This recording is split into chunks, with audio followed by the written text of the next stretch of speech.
வணக்கம், welcome to Tamil Spice Box. இப்போ நம்ம பார்க்க போகிறது பேர் ப்ளம் கோகோனட் கேக்.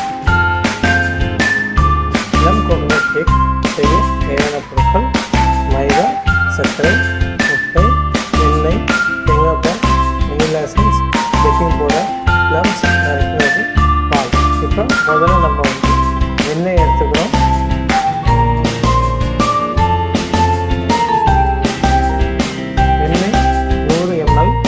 சேர்த்துக்கிறோம்.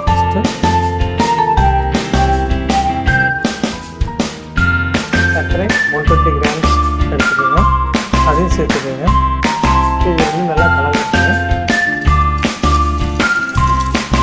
இதோட 2 முட்டை சேர்த்துக்கோங்க. தேங்காய் பால் 100 ml சேருங்க.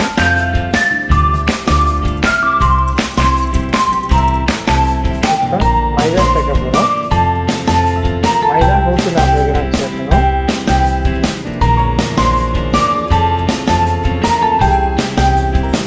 மைதாவோட பேக்கிங் பவுடர் சேர்த்துக்கோங்க. 1/4 டீஸ்பூன் சேர்த்துக்கோங்க. சேர்த்து நல்லா மிக்ஸ் பண்ணிக்கோங்க.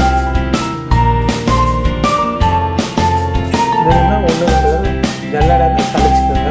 பேக்கிங் பவுடர் போட்டோம்னா நல்லா கலந்துடும். அடுத்து இதை வந்து கலக்க போகிறோம். இது கொஞ்சம் திக்காக இருக்காமல் இருந்துச்சுன்னா கொஞ்சோண்டு பால் சேர்த்துக்கோங்க. கம்மியாக வெனிலா எசன்ஸ், இதுவும் 1/4 டீஸ்பூன். இதோட கட் பண்ணி வச்சுருந்த ப்ளம்ஸ் சேர்த்துக்க போகிறோம். இந்த ப்ளம்ஸ் டேரெக்டாக சேர்த்திங்கன்னா கீழே போய் உட்காந்துருக்கும். ட்ரை ஃப்ரூட்ஸ் எதுவாக இருந்தாலுமே மைதா மாவோட சேர்ந்து கலந்து திருப்பி அது போட்டிங்கன்னா அது கீழே போகாது. அங்கங்கே கொஞ்சோண்டு மைதா மாவு,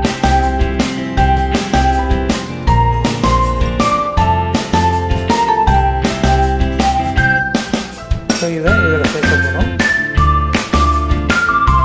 இப்போ இதை கலந்துக்க போகிறோம். இப்போ பேக்கிங்க்கு ரெடி பண்ணி வச்சுருக்கோம். இதில் பட்டர் பேப்பர் போட்டு கட் பண்ணி வச்சுருக்கோம். இதில் சேர்த்துக்கணும்.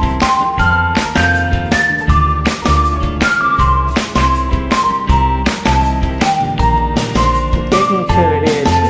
இதனால் 180 டிகிரி சென்டிகிரேட்டில் 30 to 30 நிமிஷம் குக் பண்ண போகிறேன். இப்போ இதை அவனில் வச்சுக்கிறேன். அவனில் போய்ட்டு 40 மினிட்ஸ் ஆகிடுச்சு. நம்ம இப்போ அதை எடுக்க போகிறோம். இது தமிழில் வச்சு 40 மினிட்ஸ் ஆகிடுச்சு, குக் ஆகிடுச்சு. ஸோ இது 1 hour ரெஸ்ட் விடுவோம். அதுக்கப்புறம் எப்படி கட் பண்ணி இப்படி பரிமாறுன்னு பார்ப்போம். ஆறிடுச்சு. இப்போ நம்ம கட் பண்ணலாம். நம்ம இதை பீஸஸை பண்ணிக்கலாம். பீஸஸ் கட் பண்ணி நல்லா குக் ஆகிடுச்சு. இப்போ இதை நம்ம எப்படி ப்ரெசன்டேஷன் பண்ணி பார்ப்போம். இப்போ நம்ம இதில் கார்னிஷ் பண்ண போகிறோம். சுகர் எடுத்துக்கோங்க, பவுடர் சுகர் பண்ணிக்கோங்க. Plum coconut cake